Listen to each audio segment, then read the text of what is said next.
Placé sous la présidence du chef de l'État, M. Patrice Talon, les travaux du Conseil des ministres de ce mercredi 20 septembre 2023 ont débouché sur les décisions que voici.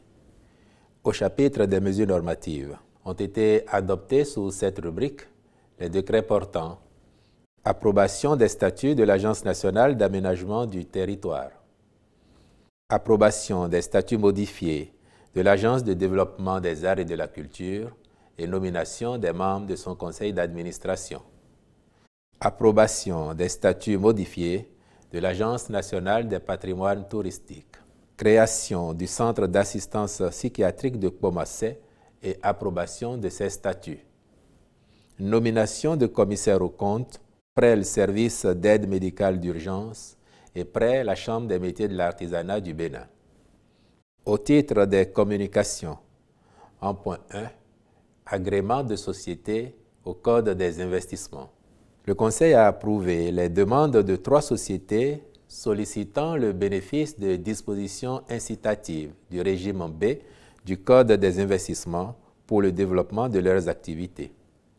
Il s'agit de Machi Sarl pour son projet d'installation et d'exploitation d'une unité de production d'huile de palmiste à usage cosmétique dans la zone industrielle de Semekpoji.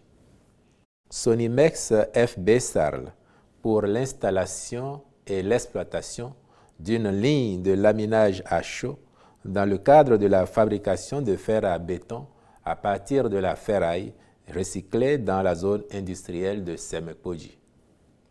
Industrie béninoise de granit et services, IBGS-SA, en vue de son projet d'ouverture et d'exploitation d'une carrière de concassage de roches dans l'arrondissement de Dan, commune de Djidja.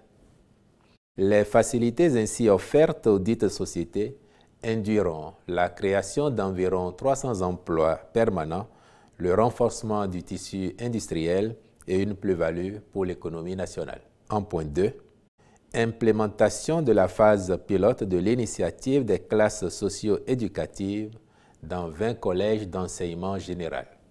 La mise en œuvre de la présente initiative a pour finalité de développer et d'entretenir chez les jeunes les vertus qui les éloignent des vices. Ce faisant, elle contribuera à terme à la réalisation de l'un des objectifs du Plan national de développement sur la période 2018-2025, visant l'avènement d'un capital humain sain, qualifié et compétitif. Ainsi, les classes socio-éducatives se veulent des cours d'éducation familiale et sociale qui abordent divers domaines de la vie, au nombre desquels le leadership, l'estime et l'affirmation de soi, la santé sexuelle et reproductive, la protection de l'environnement à travers les éco-réflexes. Ces cours intègrent également des thématiques comme le comportement citoyen, le civisme, l'esprit patriotique, la prévention de certains fléaux sociaux tels que les dérives comportementales, la cybercriminalité, etc. En outre, ils seront abordés des sujets se rapportant au travail, à savoir le management, la prise de décision, la gestion du temps, la gestion du stress, la promotion des valeurs éthiques, la construction d'un plan de vie. De façon concrète, ces classes seront infusées dans les situations d'apprentissage de 4 matières que sont le français, les sciences de la vie et de la terre, l'histoire et la géographie, ainsi que l'éducation physique et sportive. Cette stratégie permet au système éducatif de maintenir les créneaux horaires actuels et de bénéficier de l'expertise des enseignants des dites matières. Au regard des retombées escomptées pour la jeunesse scolaire, le Conseil a marqué son accord pour la phase pilote qui démarrera dans les classes de 6e à la rentrée académique 2023-2024 dans 20 établissements d'enseignement secondaire à raison de 10 en milieu urbain et 10 en milieu rural et périurbain répartis dans les 12 départements du pays.